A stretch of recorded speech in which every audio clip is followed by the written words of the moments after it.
পাকিস্তানের বোলিং তোপে বিধ্বস্ত বাংলাদেশ। কোনো রকমে ২০০ ছুঁয়ে ৭০ বল আগেই অল আউট শান্ত বাহিনী। সৌম্য সরকারের ব্যাটে দারুণ শুরু পেয়েছিল বাংলাদেশ, সেটা ধরে রেখে ব্যাটিং করার চেষ্টা করেছেন মেহেদী হাসান মিরাজও। তবে তার বিদায়ের পরই ধস নামে টাইগারদের ব্যাটিং লাইন আপে। পাকিস্তান এ দলের বোলারদের সামনে দাঁড়াতেই পারেনি মুশফিকুর রহিম, জাকির আলীর মতো ব্যাটাররা। তাতে কোনো রকমে ২০০ ছুঁয়ে অল আউট হয় বাংলাদেশ। কিন্তু চ্যাম্পিয়ন্স ট্রফির মূল পর্বে লড়াইয়ের আগেই টাইগারদের কেনই ভরাডুবি? শান্ত তামিমদের বিধ্বস্ত করতে মূল ভূমিকা রেখেছেন কোন কোন তারকা?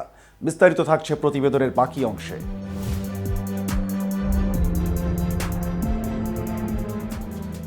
দুবাইয়ের আইসিসি ক্রিকেট একাডেমি মাঠে চ্যাম্পিয়ন্স ট্রফির আনুষ্ঠানিক প্রস্তুতি ম্যাচে পাকিস্তানের এ দলের বিপক্ষে ৩৮ ওভার ৪ বলে সব কয়টি উইকেট হারিয়ে ২০২ রান করেছে বাংলাদেশ।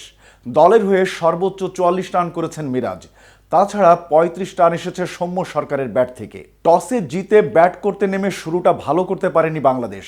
সর্বশেষ বাংলাদেশ প্রিমিয়ার লিগে দুর্দান্ত ব্যাটিং করা তানজিদ হাসান তামিম দুবাইতে এসে ব্যর্থ। বাংলাদেশের হয়ে ইনিংস ওপেন করতে নেমে ৬ রানের বেশি রান করতে পারেননি তিনি। আলী রেজার বলে বোল্ড হয়েছেন এই ওপেনার। ৩-এ নেমে সুবিধা করতে পারেননি শান্ত। তামিমের পথে হেঁটেছেন অধিনায়ক। অথচ দ্রুত উইকেট হারানোর পর দলকে টেনে তোলার দায়িত্ব ছিল তার কাঁধে। উল্টো নিজের উইকেট বিলিয়ে দলকে আরও বিপদে ফেলেছেন এই টপ অর্ডার ব্যাটার। মুবাশির খানকে ফিরতি ক্যাচ দেওয়ার আগে শান্তর ব্যাট থেকে এসেছে ১২ রান।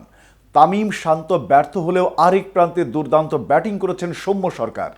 সদ্য সমাপ্ত বিপিএল দিয়ে চোট কাটিয়ে মাঠে ফিরেছেন এই ওপেনার। তবে তার মাঠের পারফরম্যান্সের সেটার কোনো ছাপ ছিল না। সৌম্যের ব্যাটে ভর করেই শুরুর পাওয়ার প্লেতে ২ উইকেট হারিয়ে ৬০ রান তোলে বাংলাদেশ।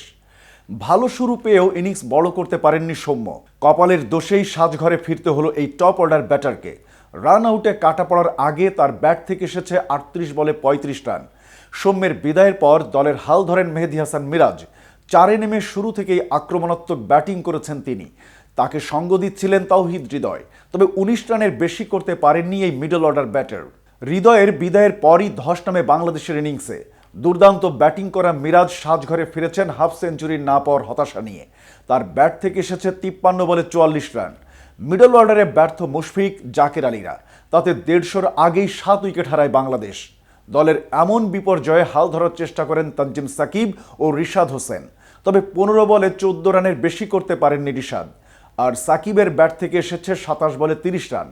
তাছাড়া নাসুম আহমেদ করেছেন ১৫ রান। লেজের সারির ব্যাটারদের সম্মিলিত চেষ্টায় কোনো রকমে ২০০ ছুঁয়ে অল আউট হয়েছে টাইগাররা। এতক্ষণ সাথে ছিলাম আমি শাহনেওয়াজ। KTV ক্রিকেটের সাথে থাকার জন্য ধন্যবাদ।